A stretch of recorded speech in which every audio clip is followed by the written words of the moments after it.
Nelson, how's it going today? Man, it is going good. It's been a while. I had wrist surgery. I was out of action for a while, but it's good to be back in the studio. Yeah, man. You've got a tough act to follow. I had my kids on last week. Yeah, I know. I heard. That sounded good, man. Sounded Hey. good. Cute kids. Yeah, they're doing quite well. I told one of our guests, the guy who did vinyl, that with a few more downloads, he might become as popular as my children. I doubt it. Those are Yeah. cute kids. Yeah, I appreciate it. Cute Hey, man, kids. I thought we were going to start today a little bit earlier. What were you doing, man? Oh, Dropping by the convenience store to get you a soda or something? No, not soda. I was getting my lottery tickets, planning out my weekend. Oh, Mega Dude. Millions is tonight, right? No, it was Powerball. Even better. Powerball. You got to get the Powerball right. Yeah. Yeah, Hey, you that got is as good so a odd much as money. anyone, don't you? That is so much money. Yeah. 1.75 billion. Yeah, take home about probably 700 million. Or Yeah, I something like that. love lottery. I'll tell you why I like lottery. Mm. All right, it's not because think I have any chance of winning. No. It's because I like to spend $10 and fantasize about what happens if I actually win. Yeah, and if you're like me, you can't fantasize unless you have some skin in the game, right? Yeah, otherwise you don't have any real chance. But you're a statistician. You know math. You know numbers. One in I have maybe a 3 chance, or right? 400 million. No, it's for the average. Sometimes I person. tell people when they say, "Well, look, I've got a better chance than you. I've got a ticket." I say it's about like going to Wrightsville Beach, picking up 1 grain of sand, and it happened to be the same grain of sand that I threw down there last week. Why in the world would anybody subject themselves to that? Man, because gambling Why did you tell me is that? addictive. Why did you tell me Gambling that, dude? is fun. It is fun. I love to gamble, man. Craps, little blackjack. I mean, I'm not very good, and I don't play often. But when I play, I play for keeps. Yeah, so you're either a hobby gambler or a professional gambler. No, But I'm a you're- hobby gambler. But you're not a problem gambler, right? not a problem gambler. No, man. Yeah. Well, let's talk about gambling today. Let's talk about problems. Let's put them on the couch. Let's do it.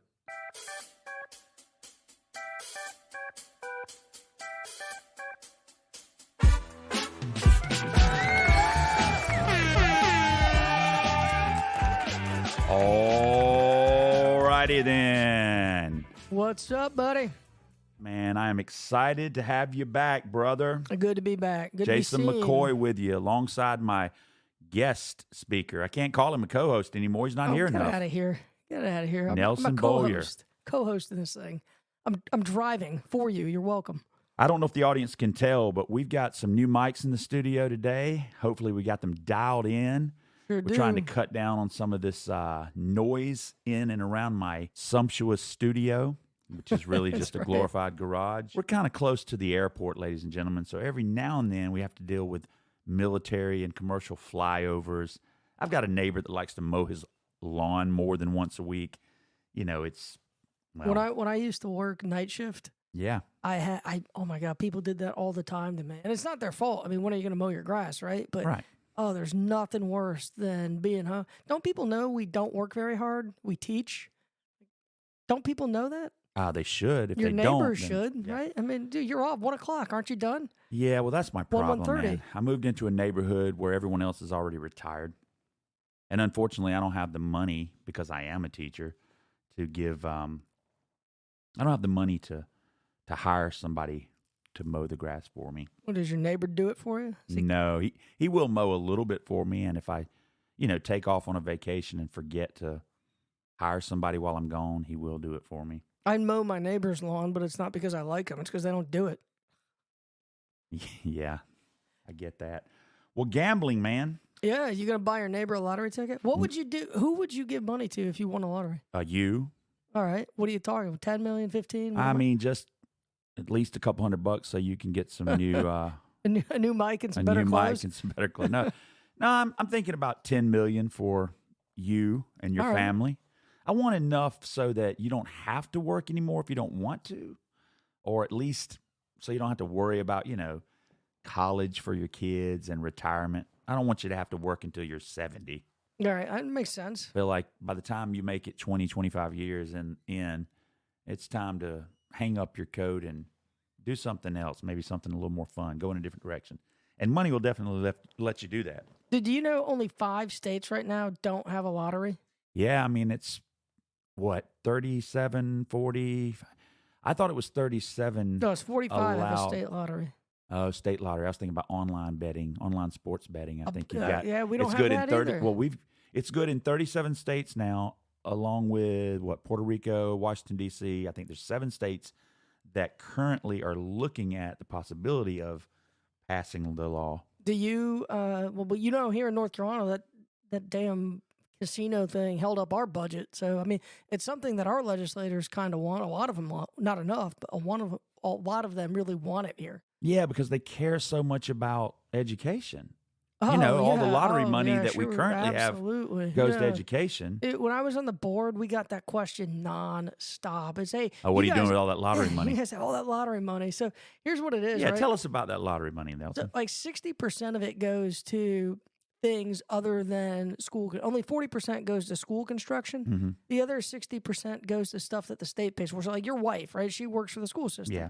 Who signs her checks? The state. The state of North Carolina. Same with my wife, right? Yeah. So when the state of North Carolina says this money is going to schools, it's not going to your local school district. They're just using it to fund more positions. It's like clawback. It reminds me of what goes on with the insurance companies. I went to the pharmacy the other day, and they offered me my prescription for $25. That was with my copay, my insurance.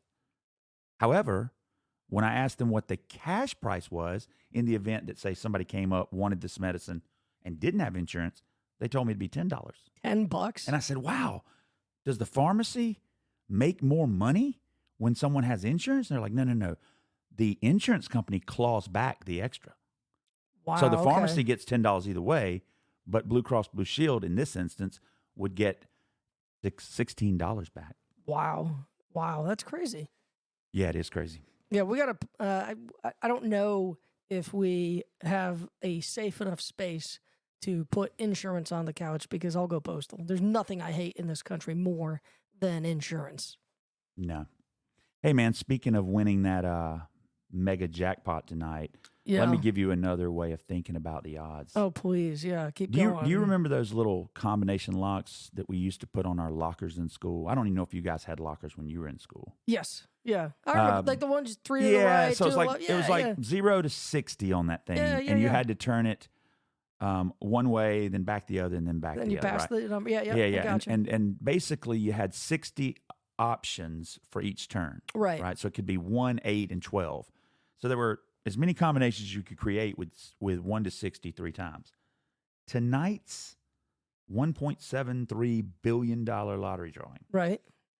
In order to win that, at minimum, you've got to guess correctly 4 number combinations, not 1 to 60, but 1 to 70. What? And then a 5th combination, which is called the gold ball, the mega ball. I think you've got to guess it, and it's 1 to 25 if I'm correct. So 5 numbers averaging about 1 to 50. So imagine it's like trying to solve 2 combination locks almost. You got to open your friend's locker and another person's locker first try. Wow. Of course, the more tickets you buy, the more tries you would get, I guess. That's right. So I'm just going to buy 10 tickets. 5 tickets. I'll do 5. I think I'm going to do 4. I'm going to do 1 for myself, 1 for my wife, and 2 by proxy for my kids. So thank you for that wonderful, wonderful, uplifting message about the possibility of actually winning the lottery. Yeah. But do you actually, when you do lottery, and by the way, I only play, and you can tell me if this is weird or not, I only play when above $1 billion. It's like $1 billion. Maybe I'll Me take too. a peek at 850 yeah, it's million. Like if I'm going to eat something really, really bad for me, I only do it if it's all you can eat. Yeah, right, like yeah, a buffet. absolutely. I'll go to Corral and Absolutely. spend $20, but I don't want to go to like McDonald's and spend $20.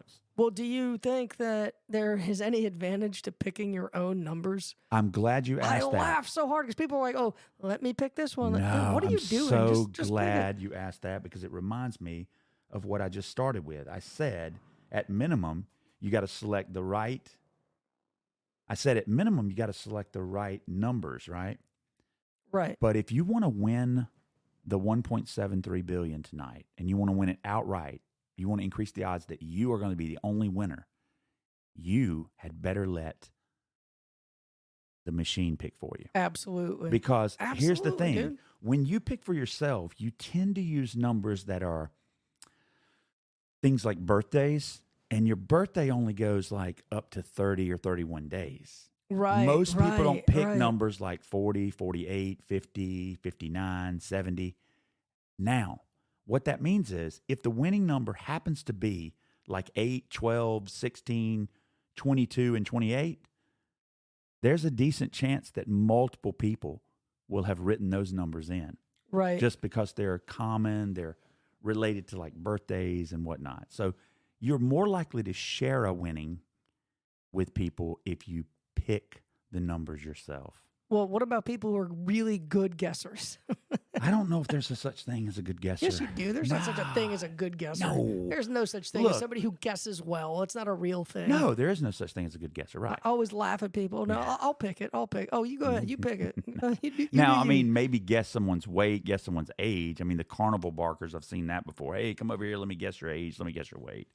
But no, guessing, maybe guessing jelly beans in a bottle. But I don't think we can guess the numbers for the lottery. Politically, lotteries have always been, even this one in North Carolina didn't start till 2005. That's right. We were one of the later states to get one. Obviously, I just mentioned that in our most recent budget negotiation, we Yep. couldn't figure out the budget because people wanted gambling. And there was a sizable block of Republicans who were like, no, we're not doing gambling. That's not something that we value. It's not ethical. Do you think there's any ethical problem with gambling? Do you have an ethical problem? Well, I mean, if you Or does it care kinda- about families, if you care about poor people, if you care about how addiction can wreck people's lives, then yeah, I mean, there's pretty good evidence from multiple sources that gambling is indeed correlated with violent crime, suicide. But isn't that it's not playing the lotto though, Jason. No, but it's gambling in general. And I think gambling is anything that's an entertainment of uncertainty, right? It's a way of turning instability into play, right? Okay. It's a way of escaping or trying to simulate control of your life. And who needs to do that more than anyone? People that are already at risk. Kids, Right. people who have mental illnesses, people who are prone to alcoholism, people who come from families of gamblers. I mean, so my fear is that gambling in general is stacked against people that are vulnerable. I've always But it is agreed big with money, that. right? It's big I've money. always agreed. I always thought of it like if people want to, you do you. You know what I mean? I Mm-hmm. gamble. You and I gamble every week. We have a football pool that we do Sure. at a local coffee shop.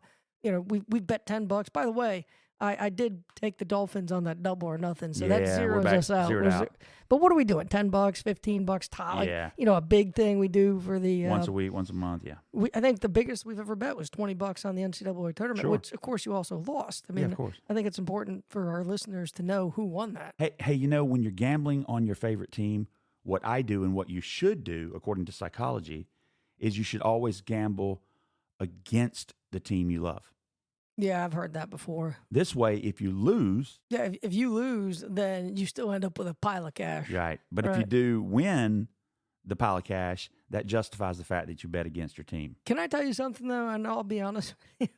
I've actually tried that before. Did it make you feel any better?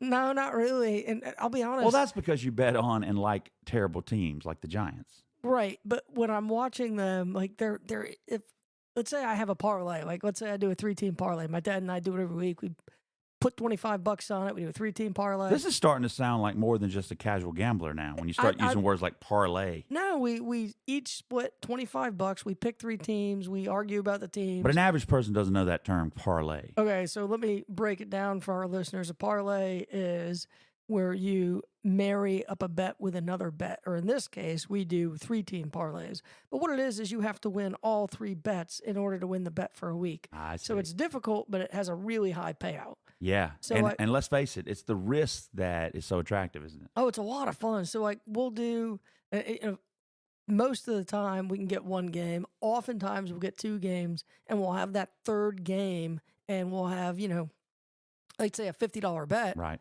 We end up having some $400, $500 even Right. that is riding on the And outcome of that 1 game. And that makes it a lot of fun. And it's usually, correct me if I'm wrong, because I don't parlay, but You don't party? no, I don't partay.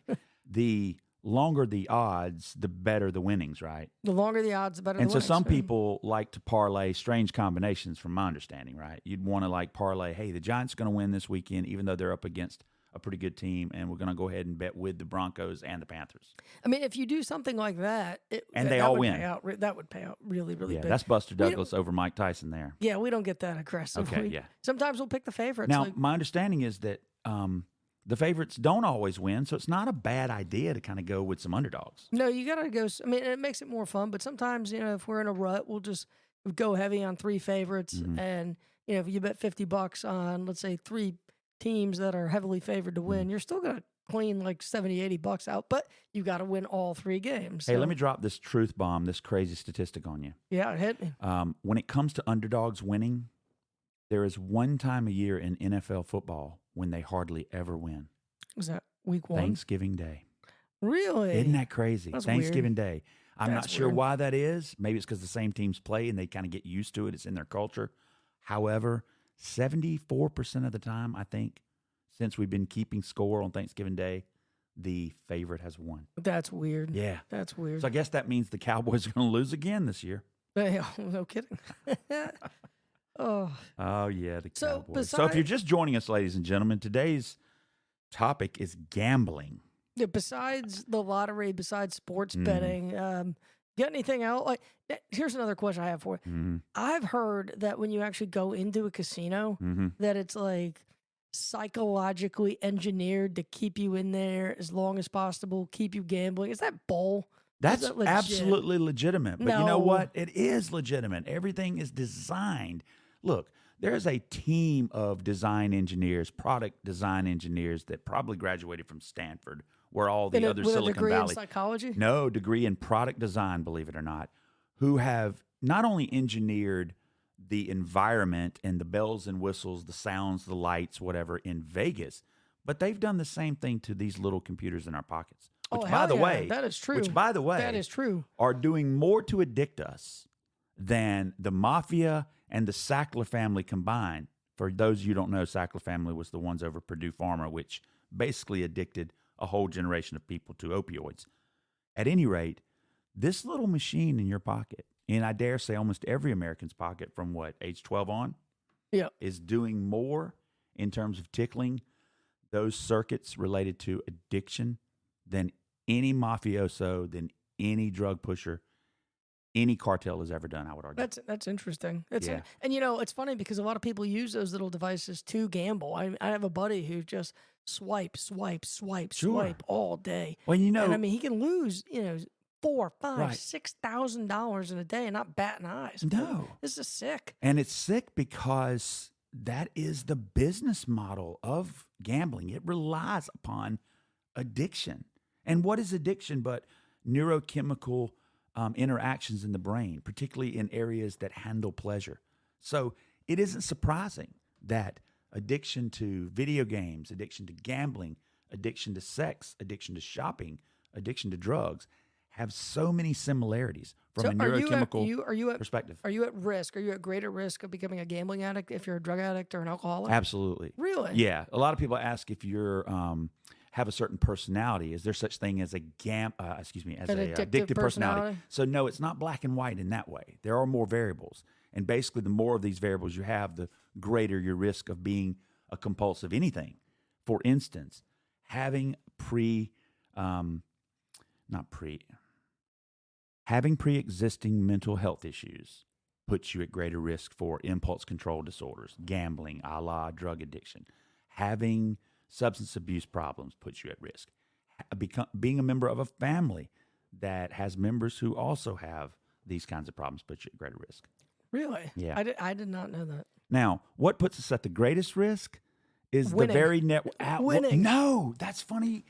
I used to think it Somebody was as did well. tell me that losing is actually the bigger driver of the behavior. It's literally neither. I thought the What? same thing for most of my academic Because career. I get such a high right. on a win. Let me tell you. And it happens all the time when we gamble. You See, know that. I know. You know Well, that, that's dude. how I know it can't be winning because I too like to play, but I rarely win. Yeah, that's true. And That's let a me good admit point. it. Let me admit something. Losing, it hurts like hell, but clearly it's not a deterrent because People lose all the time and keep playing.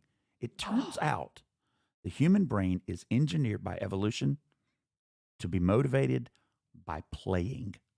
So it's pulling the slot I hate those and slots. anticipating. By the way, the slot machine is responsible for the most gambling in human history. That, and it has the worst odds, though. It doesn't have great odds, no. Of course, the house odds. always wins. I mean, in human history. Yeah, in human history, it turns not human history. Say, Obviously, we probably bet on things like how far can you throw the rock. We got to get into some of the history behind this stuff. Yeah, but I will say, right now, currently, there is more gambling, more money changing hands over the slots in Vegas than really anything else. Yeah, although sports gambling is right up there now. It's about a $4 trillion business now.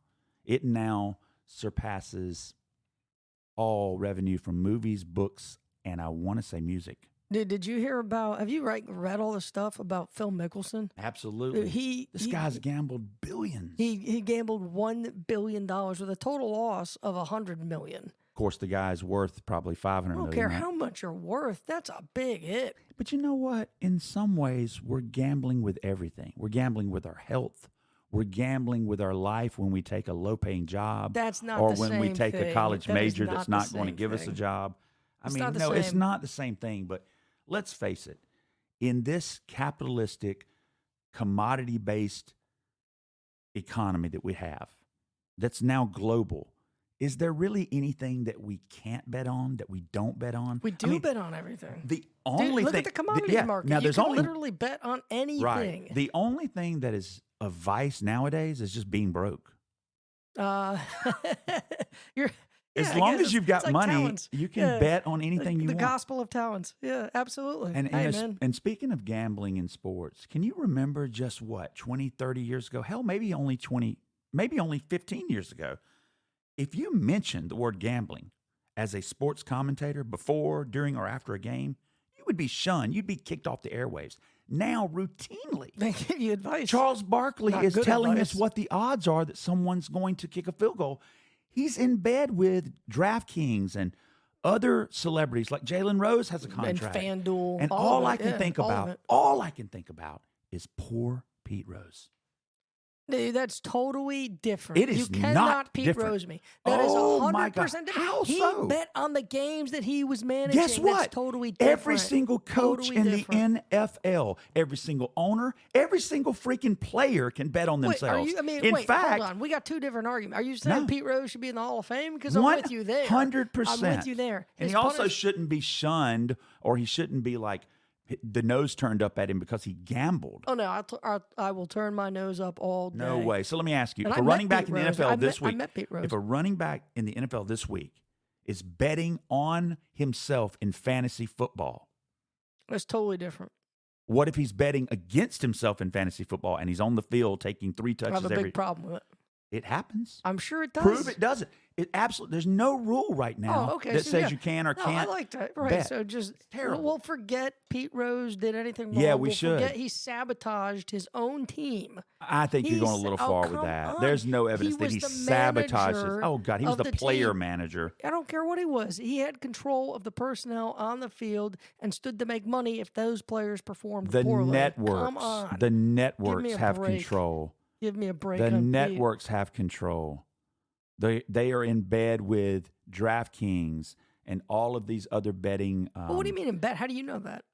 Well, I mean, it's well documented who's on the board. That's what I'm saying. That's my point. Who's on one another's board. That's what I'm saying. It's not like, they're in bed. It's a sneaky thing. I mean, that's what it is. Well, look, who are you, Donald Trump? As long as it's technically on the books and you're doing it on the up and up, it's okay. No, I'm not saying that. Come on. Yeah, these guys are above board because they're announcing to the world. I'm not saying that. You're saying that Pete Rose didn't do anything wrong because DraftKings and the networks No, are in bed I together. do believe he did something wrong, but it's kind of like my uncle's in prison for the rest of his life for selling like an ounce of weed. And then, I get what you're saying. We now have dispensaries that have warehouses full of ganja. You're saying that the crime for Pete Rose doesn't fit the punishment, That's all I'm saying. Which I understand. So, yes, should he retroactively be placed in the Hall of Fame? 100%. Yeah, but this guy baseball doesn't actually control who was goes in and out the of the Hall of best Fame. at putting the bat on the ball and keeping the ball in play since Ted Williams. Fight me about it. Yeah. Charlie Hustle, man. Was there ever anybody who looked as unathletic, who had the underdog look, other than maybe Rudy from Notre Dame fan. Yeah, I would say any baseball player in the 70s. These guys were. Those guys took smoke breaks in between innings, didn't they? I used to be so confused when I was a kid because I'd get baseball cards from the 70s. I was born in '83. Yeah. I started collecting cards in the 90s. You're like, Ron Say looks like a penguin. You'd get like a '78 card. These dudes had thick glasses, Thick mustaches, cigarettes hanging out of their mouth. What the hell are these guys? Yeah. They play what? Yeah, they weren't geez. athletes. Yeah, I thought they spent their whole lives just eating the gum out of the cards. Those guys were huge. Yeah. I was thinking in 2018, I think that's when the Supreme Court overturned that federal law that basically said you couldn't gamble on professional or amateur events in the United States, certainly not online gambling. Yeah. And they basically, kind of wiped that law out. And then the floodgates opened. What do you think? Because it all really started, the floodgates started to open and creep open with fantasy sports. And, in 2016, a lot of states started authorizing fantasy sports gambling or fantasy sports books. Then you had like BetMGM. Do you think that fantasy sports are gambling? Because it's not quite chance. I mean, it is to an extent. But I think fantasy sports is there's quite a bit of luck, tiny bit of skill. It's like cards or anything else. So I don't have a problem with it in terms of worrying about the deck being stacked against you or there being like, what's it called whenever someone is stacking the deck? Like just fixing. I don't worry about fixing in fixed. fantasy sports necessarily. Well, but going back to what we're saying, I am because worried about a person who's playing running back this weekend, and he's got on his fantasy sports team another running back, and it's tied to a bet. No, I get what you're saying. I can attest it's not fixed. I just lost Justin Jefferson for 4 weeks. I mean, why can't he play through it? By the way, there was a running back last week who said, "Man, I had a good day, but it was really weird as I was running the ball. I think he carried for like 170 yards." He said because in fantasy football, I was playing against myself. I saw that. And again, there's no money attached to that, but it's weird, still kind of weird. Wouldn't that be weird to go and like draft yourself? I don't know, like that would just see your name. Well, I mean, it's the ultimate ultimate in betting on yourself. I think it'd be funny if you were like one of those players that, you spend all your money on a weekly fantasy team on DraftKings, and then you have like one player and you only have $1,200 left. I think it'd be funny to be that player. Yeah. Like go down, you're at the bottom of the 53-man roster, you're at the bottom of your DraftKings roster. Man, well, we know that things that sort of now we've thrown caution to the wind and say, yeah, anything goes. I mean, whoa, there's still one thing that you cannot gamble on. You know what it is? No, because I mean, I gambled on some pretty strange things during the pandemic, I have to admit. It is a federal crime, a serious federal crime. To gamble on an election. To gamble on a presidential election. Now, you can do it in, wow, like you can go to an Irish bettors market, mm-hmm. And there are ways to do it, but it is a federal crime to gamble on a presidential election or any federal election. So don't do it. Yeah. Well, I don't remember because I wasn't alive, but around turn of the 20th century, 1905 or so, there were like roving police forces that went around New York City and would try to like stamp out gambling and all sorts of other problem behaviors. I mean, they would like bang on the door and like crash the card games. So again, this isn't like the 20th century. You go back all the way. Gambling has always carried an element of moral compromise, right? Sure. And governments have always worked to regulate or limit gambling. Yeah. The church has certainly done this. Well, I mean, the church, they do agree that you should gamble a little, but they say make the Pascal's wager, make the right wager. They say, look, you got to believe in God because if there is a God, then you win. However, if you don't believe in God and there's a God, then you lose. A God that it demands like that type of moral behavior. I'll be honest with you. That kind of always infuriated me. Also, it doesn't seem like a lot of fun to go to heaven if there's not going to be at least a couple of card games there. Right? I mean, do you really think God is sitting up there and being like, Did you just first of all, you never double down on a bet like that. You know, you never split tens. What is he doing? Or you never split eights. Yeah. But like, what is it? You really think God is that So invested what in kind my of idiot card are game? you picking Justin Jefferson? Everybody knows that guy's overvalued.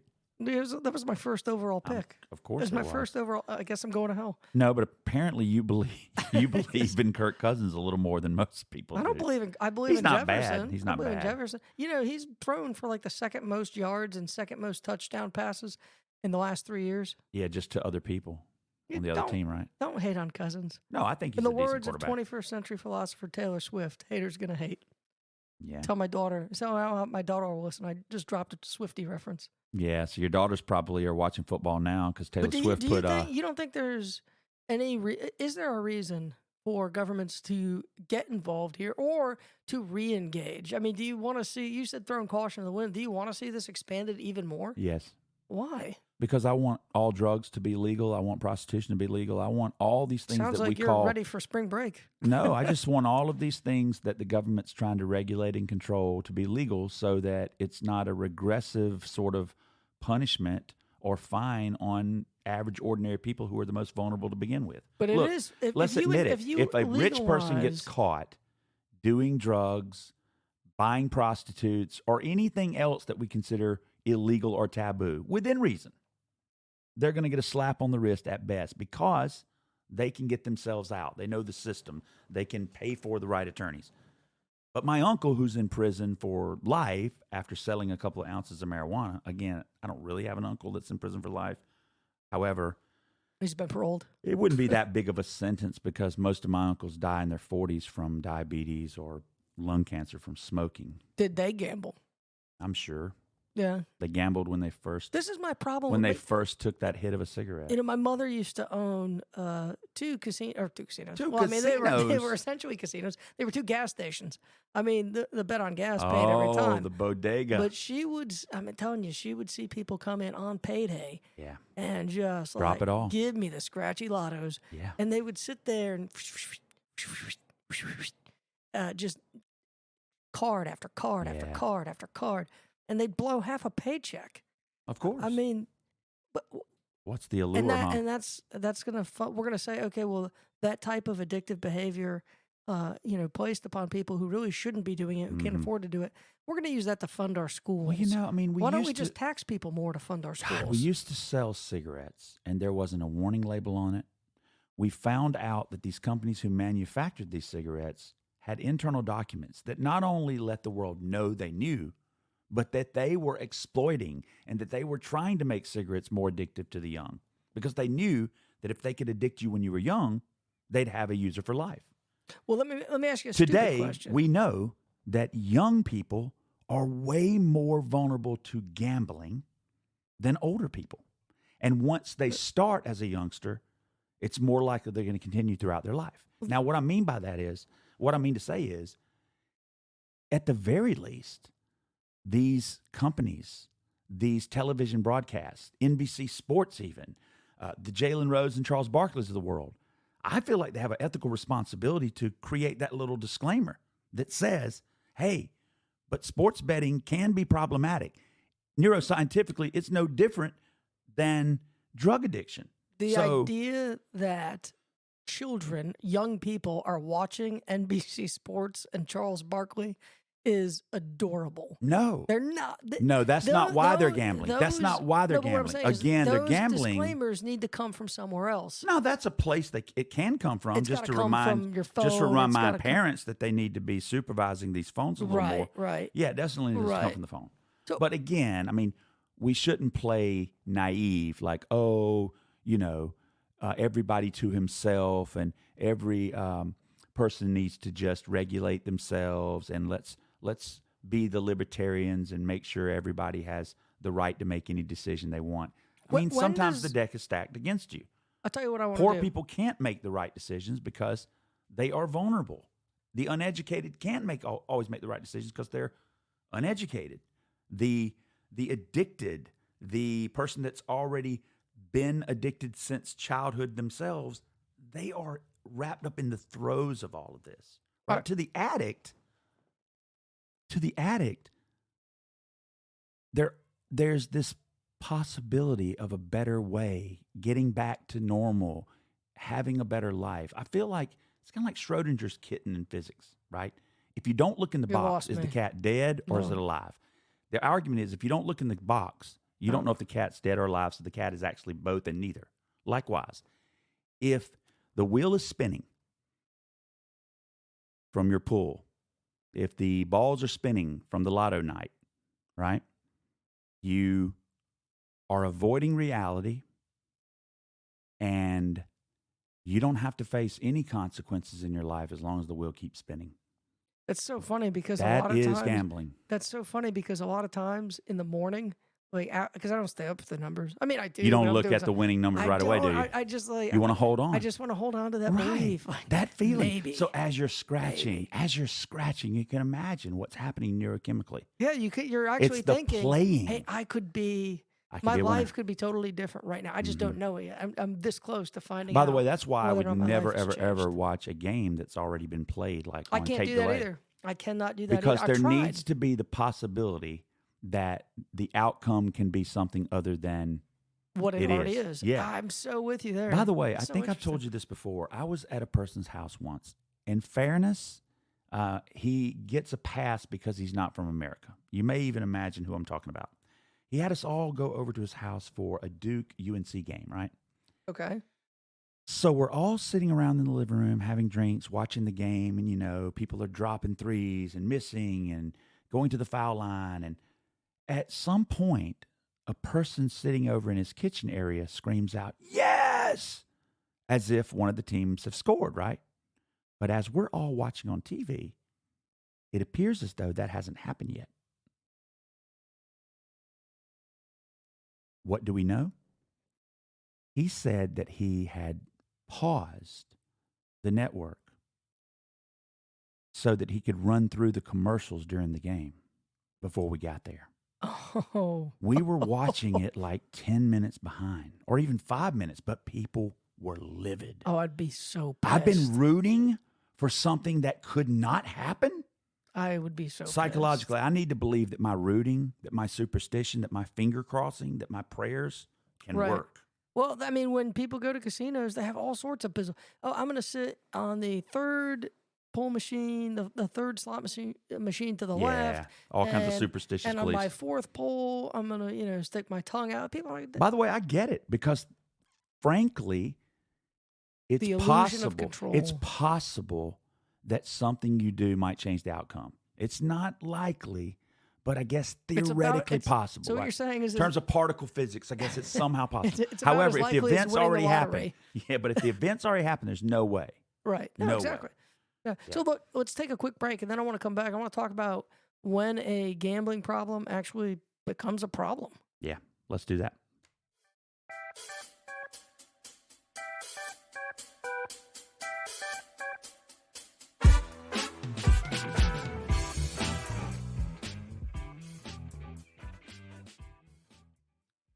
And we're back, ladies and gentlemen. Blackjack. So for those who are just joining us, we are talking about gambling today on the couch, betting, Hell yeah. addiction. Hell yeah. I love talking about gambling. So look, I was curious because we were talking about gambling addiction, gambling problem. When does a gambling habit become problematic? And just let me preface this by saying, all hail Michael Jordan. All right. Yeah, but this dude gambles. Yeah, he makes Phil Mickelson look Gambles. like small change. I mean, and he said, look, I remember when he was playing the Knicks in the playoffs, they were down. I think they were down 0-2, or maybe they're down on 1, whatever. But he went off and started gambling in Atlantic City. It was a big scandal. People got pissed off. I don't know, what are you doing? You can't do that. Of course, it didn't matter because I don't know if you know this, but Michael Jordan is Michael Jordan. Yeah, two by the way, $1 billion of net worth right now. Made it to the Forbes 400 list this year. There he is. Yeah. So what? And by the way, I don't consider it gambling when you bet on Michael Jordan.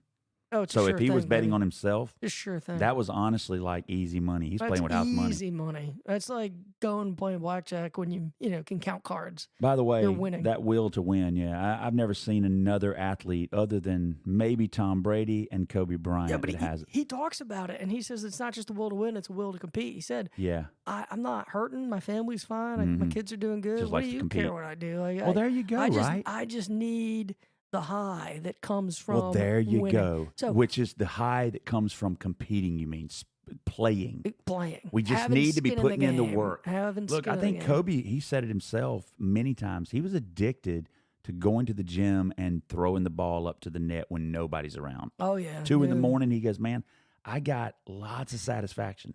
Did right? you being in the trenches? Did baby. you ever watch that? Mamba? Did you know that 30 for 3? No. That the Last Dance, the documentary of Michael Jordan. Of course. Dude is sitting there throwing quarters as Against close the to wall. the wall as Mhm. possible to see with one of the security guys, right? He's betting $20. And it's funny when the security guy wins one, he does that little shoulder shrug like Jordan used to do. And like, he's like, I don't know how I did that. He's like, oh, let's go again. Like, oh, Yeah. so And yeah, he got just excited gambling and competing for When $20 as he would for an NBA title. when does it become a problem? When is enough enough? Well, look, I am not a psychologist, nor was I trained as one. Actually, I was trained as one, but I'm not a What are you talking psychologist. about? Well, I was just going to say I don't like to dispense psychological or psychiatric advice or not or information. I want to preface this by saying I'm not a psychologist or a psychiatrist. However, the Diagnostic and Statistical Manual, 5th edition, text revision that was just put out a few years ago, which is the psychiatrist's Bible, basically argues that there are both substance addictions as well as behavioral addictions, and that they have the same sorts of symptoms, the same criteria. The only difference is with a behavioral addiction, there is no physical addiction necessarily. And with substances, you often have physical addiction. But everything else, let me just preface this by saying, everything else is the same. So if we were to go and look at a DSM diagnostic criteria. You pulling it up? Yeah. Yeah, pull it up. Let's see what it says. DSM-4. Diagnostic 5. It's 5 criteria TR. for the 5 TR. What does the TR stand for A again? text revision. Text revision, got it. There's two got it. 5th editions, and the one is the newest one, the text revision. Gotcha. Anyway, for pull it up. gambling, it's considered a behavioral addition. Okay. And to put that in perspective, Well, give me video another games, example. video game. games, Gaming yeah, is gambling. okay. What about cell sex, phone use? Sex, cell phone use, I don't know, but definitely video gaming, sex, spending money, gambling, like shopping, excessive shopping. Non-substance addictive behaviors in the context of DSM. How are they treated though? Aren't they treated medically? Similarly, yeah. I mean, you've got some cognitive behavioral therapies that can be employed to help overcome your impulsivity. If there's anxiety or depression or other kinds of related factors, you can address those. You know, they have Gamblers Anonymous, right? So Sure. they actually have 12-step programs for gamblers. I don't know that you necessarily have to believe in God in order to break free of any addiction, but for what it's worth, do you? Yeah.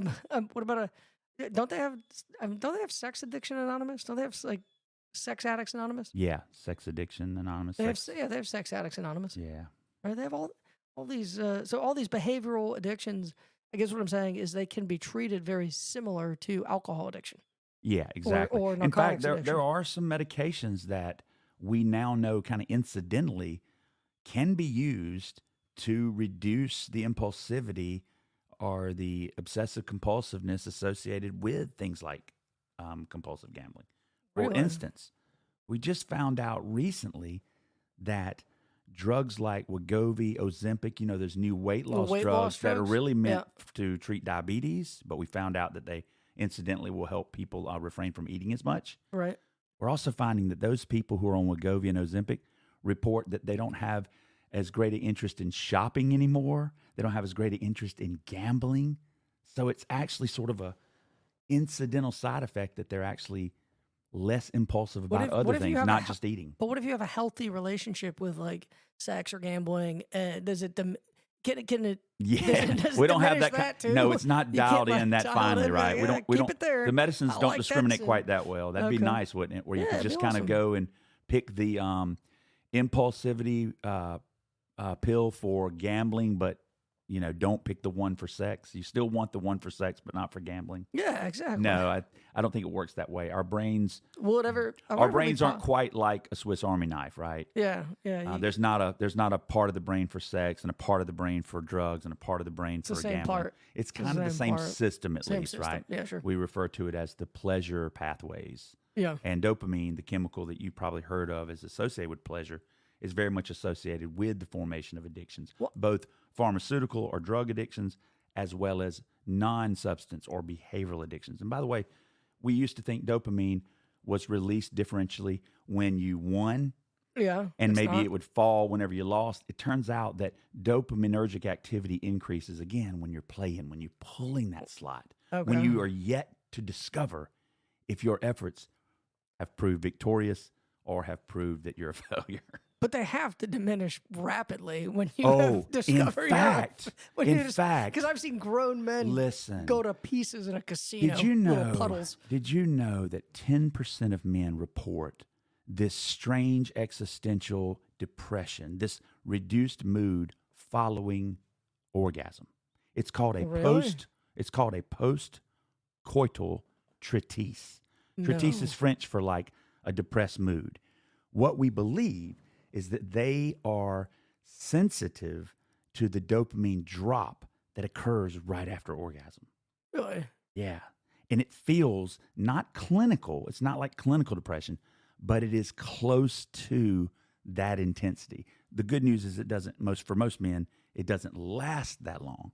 But like in the immediate aftermath, if I can use that term, of orgasming, 10% of men report, because it's a good term. Then I got to use eruption, and I got to use, bomb. Okay, yeah. See, I think you're describing orgasm like pre-20s. Yeah. That's eruption. Okay. Yeah. So it's the category in the official category in the DSM-5 TR has to do with substance related and other addictive disorders. But back to that post-coital depression. So, are you saying that something similar happens when people lose? That there's, obviously you're going to be depressed. You lost a lot of money, but I have had 100%. Yeah. Yes. So there's something that happens when a person lose loses. testosterone. Testosterone falls. We've already talked about that. Wouldn't that kind of like reinforce you to go back to be like, well, shit. I got to get that back. 100%. Because if the playing is what's giving you the payoff, chemically speaking, in your brain, you got to go back and play again. And the loss is, taking it away. You got to just all you have to do to get back to zero is to play again. And here's the thing: the desire to get back to zero, the desire to get back to normal or baseline, is a cognitive thing, right? Because your body doesn't know the difference between being in the hole $50 or being even at zero or being up 50. That's not really that dramatic. But intellectually, we are smart enough to know I'm down 50. I need to get back to zero to make myself whole. This, by the way, is the same kind of thing we believe keeps people in the stock market too long. They hang on to the losers too long. In economics, I believe that's referred to as sunk cost. If you've put a lot of money, time, energy into something, even when that thing has proven valueless, it's losing money every day, people will hang on and say to themselves, I will sell it off if I can just get back 50% of what I lost. If I can just get back 30% of what I lost. If I ever get back 10,000, I'm going to sell it. They'll go all the way to zero. Well, you talk about legalized gambling. I can promise you that's legalized. Did you ever see that movie? What was it called? It was about Gangs of New York? No, it was about money. Hold on, let me think. It was about the stock market crash. The Big Short. You ever see The Big Short? The Big Short. Yeah, it's on. It's actually a top 10 right now. Yeah, on Netflix. On one of those. Yeah. I love that. You go and you can actually short any market, right? Of course. You can bet. Which, by the way, you really can't, because GameStop was all about that, and they went nuts about that. They don't like it when the little man games the system. That's right. Yeah. Well, hey. You meant to say if you're a venture capitalist, if you have value, to begin in society, if you have value to the broader market, of course. That is the ultimate legalized gambling. Only like 10% of Americans are invested, but it's funny because most Americans will use the Dow Jones and the NASDAQ as some sort of gauge for how the economy is doing. How healthy the economy is. Like when it went to nothing, when it jumped up. I guess my interest rates might change based on what the Fed decides to do with X, Y, or Z. Right. and maybe that factors a little bit into their. It doesn't matter. Are you invested? Yeah, of Are course. you? I mean, I think we all You got are the to some 401. degree. Yeah, I do have a small 401k. I've got an IRA, I'm and not to any degree, my we've friend. got. Yeah, you are. Of course, you are. You're Am I? you're invested if you are working for the state of North Carolina because they're investing 6% of your paycheck every month. I suppose. Right. I mean, but Now it's a defined benefit. They're supposed to give you a certain percentage of your earnings based upon your high four average or whatever. It's some little mathematical formula, right? After a right. certain number of years. But I guess theoretically, if the stock market crashed and never came back before you retired, I mean, the state of North Carolina would be in pretty dire straits. Maybe they would pay you what they promised you. Maybe they wouldn't. I don't know. All I will say is it's heads I win, tails you lose. If the state of North Carolina, has a windfall with respect to the money they've invested from your check every month, right. they're not going to pay you more than that defined benefit. Yes, I they bet. will. No. You don't think so? No. No, probably No, not. they're not Probably gonna pay not. more. Probably not. Yeah, but you getting know, back to what you're asking, like what are some of the symptoms associated with a behavioral disorder? Again, I think I would talk about craving. I think I would talk about impulsivity. I think I would talk about lying, stealing, cheating in order to get access to whatever it is that is your focus, be it internet porn, gambling, shopping, drug addiction. There's clearly psychological addictions. There's psychological side effects. There's psychological withdrawal symptoms. I don't know that there's any behavioral addiction that has physical withdrawal symptoms. There may be. I'm not aware of any right off the top of my head. But we know with a lot of drugs, there are physical withdrawal symptoms. If you don't have that drug in you at a certain dosage, then your body reacts unfavorably. well, I know if you continue to lose gambling, you can start crying randomly. Yeah. But I couldn't imagine. That would be kind of strange. Like, so there's no shakes, there's no neurological symptoms associated with let's say you have a internet porn addiction or a Right. sex addiction. Like if you No. can't have sex, Look, there's I'm no not going to physical tell you symptoms. that there aren't. I'm not going to tell you that you wouldn't get anxious. I'm not going to tell you that you wouldn't sweat. I'm not going to tell you that there wouldn't be some things that make you think it's physical. However, there's no physiological explanation for it right now. Right. You don't need to go on if But it is don't need interesting to go that there through a are detox. medications that can indeed change your behavioral addictions or your experience with that stimuli. Again, Wegovy and Ozempic is showing some signs of being able to temper people's Well, I told you addictions. in our last episode that I don't know, it was the last one when we were talking to each other. I was telling you I have attention deficit disorder. Sure. So, I do have elevated levels of dopamine in my brain.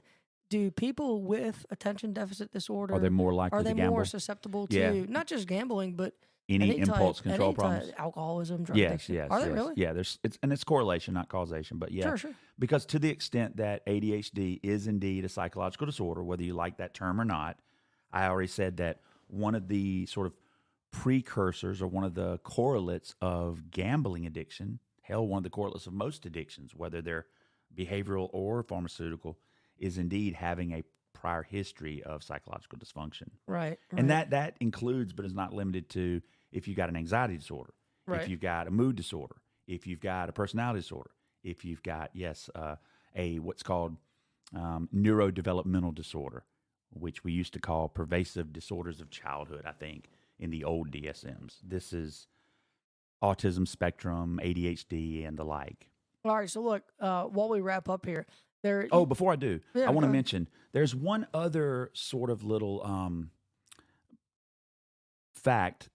tidbit of information that I want to drop on you that you might find interesting that kind of demonstrates how interconnected the brain and pharmaceuticals and behavior and disorders are. People who were treated early on with drugs to reduce their symptoms of Parkinson's disease. Again, Parkinson's is a movement disorder related to the demise of a structure in the brain called the substantia nigra. This part of the brain is tiny but mighty. It much manufactures like myself. It manufactures 95% of all the brain's dopamine. Okay. So if you damage the substantia nigra, and by the way, Parkinson's disease is sort of the ultimate. You've damaged it. There's disease there. You're not producing dopamine. So in addition to pleasure, dopamine also handles movement. So as you might imagine, you get substantial damage to the substantia nigra. That's a mouthful. And you turn Is into that why people? you turn into Muhammad Ali, right? Like he Yeah. has or he had before he died Parkinson's. Well, early treatment with drugs like levodopa, which is like an artificial dopamine, they were literally giving people this levodopa. Michael J. Fox has taken it. People in various movies, like people in various movies have taken these kinds of drugs. You've probably seen it before, but anyway, it wakes them back up. The movie with Robin Williams, Oh Awakenings. yeah, Awakens. Well, what we found was one of the side effects to giving people with Parkinson's levodopa is that literally, like overnight, when their dopaminergic activity raised, they wanted to gamble. They wanted to do other things impulsively. That's crazy. Right? So That's crazy. they got more interested in sex. They got more interested in spending money. They got more interested in gambling. That's So crazy. that's one of those sort of unanticipated side effects. Grandpa can now move about a little better and start talking, but he's online looking at porn and trying to find a date. And getting ready to move to the casino. Yeah. So you mentioned, And I don't mean to suggest that flippantly. I mean, but you mentioned movement. So I'm guessing that this is why, if dopamine is part of what controls movement, this is probably why part of the diagnostic process involves, whether or not a kid can, sit still. I don't know, but yeah, I mean, with ADHD, I'm assuming you're referencing. The three big things associated with ADHD are, as you probably know, impulsivity, distractibility, and hyperactivity. Oh yeah, there you go. By the way, I mean we need to have a conversation about ADHD sometime, because my perspective has and will probably always continue to be that there is no light without dark. There's no winning without losing. There's no good without bad. I believe in the whole yin and yang, even though I'm not religious. Say, you're Buddhist. I'm not. Deep. However, I do believe that there are benefits to having ADHD. And it may be hard to see them sometimes, but I believe that ADHD in some ways is like having a superpower. It's just that if we focus only on, say, the distractibility, then we fail to appreciate the upside of distractibility, which I would argue is curiosity. Right. And so I think all of those things that I mentioned, distractibility, hyperactivity, and impulsivity, they all have upsides. There's a flip side to it, right? Yeah. So, well, speaking of distractibility, let's bring it back to gambling. Yeah. So I did want to ask you before we wrap up and get our diagnosis for the week, real quick. There's a movement afoot in North Carolina, legalized 4 casinos. Where are you at? You're a voter. What would you want to see your state legislator do? I'm all for giving Native Americans an opportunity. These aren't Native American casinos. We already have that, buddy. Oh yeah, you're talking about just making sure that people like Phil Berger, Rockingham area, finest, are allowed to sort of shout out to our Senate Majority Leader. I'm absolutely against it. You're against it because again, I really believe that casinos and the like are regressive in nature. I do too. I think it's a regressive tax, and I certainly don't want to see any part of our North Carolina state budget funded through gambling. I know that might seem hypocritical given my stance on it, where it's but again, I don't have a problem. No, you are a hobby gambler. I'm a hobby gambler. You are a sports bettor, but you wouldn't consider yourself a problem gambler. Yeah, well, I'll tell you real quick before we go. My wife and I went to Vegas. This was, it must have been like 2010, 13 years ago. I had never been to Vegas. Man, I walked up there with a bag of money. I'd just finished watching Rounders, and I'm like, I'm taking it. I'm going to take this town. We gambled for the first hour. We said, all right, $200 each night. We had $600 for 3 nights. And the first night we lost it in, I guess, like 2 hours. The second night was a little faster, like 90 minutes. Right. And the third night we might have done another 2 hours. And we looked at each other, and look, we were kids. Like, we didn't have big money. And we said, we had little kids ourselves. And we said, that was stupid. Yeah. Man, did that. And we promised then, I said, maybe we've broken it once. We've bet like 50 or 60 bucks. The regret. What a waste of Yeah. time. And can you imagine feeling that way every day of your life? No. Yeah. No, I'll never enjoy gaming that way. Again, sports, gambling, that's something I personally enjoy. Yeah. Don't recommend it. But while we wrap up, what do you think, man? Give me a diagnosis. Not me. I mean, we could go all day I got with me. one. I got one. On baby. me or with No, gambling? no, with gambling. Give me the diagnosis. Let's go. Dependent personality disorder. Listen I don't to even me. know what that Listen to means. me. Dependent personality disorder. Your personality is dependent upon outside factors, outside stimuli, okay. other people to sort of define you and dictate. Is that a thing? That Yeah, of course. So they Dependent don't even know personality who disorder. they are. They know who they are, but they But only really in need the relation to- encouragement. Only in a relationship, they define themselves by who they're related to. Check this out. I can see that. I see If it. you are a gambler, I don't think there's anything inherently wrong with that. I think it's probably good that we all have a little bit of that impulsivity in us to gamble, right? Like the first man to go out and try to ride a horse was taking a gamble. The first man to jump in the water and try to swim across a body of water with alligators and snakes probably took a gamble. The first person to set out from where they were born and strike out and try to find better life as a gambler. Yeah, this sounds like the However, end of a Vegas Vacation. Man, Where he's talking about in all other these words, gamblers. nothing wrong with gambling on yourself. There you go. Right? So like that. I went I out like and that. spent $440 yesterday on a brand new Shure SM7B mic. Right. Been talking about this thing for a year. And you've been wanting one, and I went out and did it. What am I doing? I'm gambling on myself with it. I'm investing it in myself. Will it win? Will it pay off? Probably, almost certainly not. Almost certainly. But at least it's on me. There you go. I like that. I like that. Dependent personality. That's a good. That is a really solid diagnosis. I for appreciate gambling. it. So look, I want to just get serious here for a second because we talked a lot about gambling. Yeah. I don't know if we've scratched the itch of some of our listeners, Right. but there is a national problem gambling helpline, SAMHSA. It is the number, if you do have a problem gambling, the number is 1-800-662-4357. Dear listener, if you or anybody you know are struggling with a gambling addiction, please, help is available. Call that number again and get the help you need. Yeah, that's a good way to end it, man. Well, hey, And, what do we got coming up next? We're doing a special episode. We got procrastination coming up. Supposed to be we're gonna doing put it that probably off. last week, we're but gonna we'll probably put push that off. to the future. Yeah, Yeah. we got to talk about Israel. We have to talk about Palestine. I think we need an We'll have a emergency special. episode. Okay, let's do a special episode near the end of the week on that. We also have an update on the health status of our good friend and former guest, this is important. Mr. Bob Brennan. He's back in the studio to give us an update on his life, on his health, and what's been going on there. And just as a little teaser, it's not what you probably think. Hey, listen, we also need to do Halloween sometime. Boom. Halloween was the winner of our Listeners Choose contest that stopped last Friday. We had a total of 6 votes for Halloween.